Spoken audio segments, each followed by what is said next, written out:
ποιος ήταν πραγματικά ο προπάπου σου?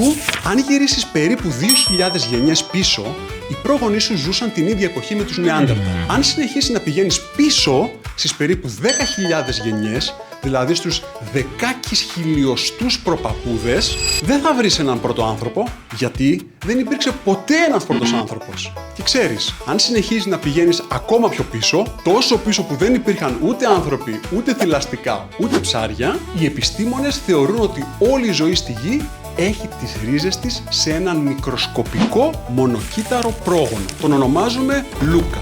Last Universal Common Ancestor, τον τελευταίο κοινό πρόγονο όλης της ζωής στη Γη. Μελέτη του 2024 στο Nature έδειξε ότι η πιθανότητα έζησε πριν από περίπου 4,2 δισεκατομμύρια χρόνια, σχετικά κοντά με την αρχή της ίδιας της Γης. Και κάπως έτσι, εσύ, εγώ, μια βελανιδιά, ένα μανιτάρι και ένα βακτήριο, είχαμε κάποτε τον ίδιο προπαπού.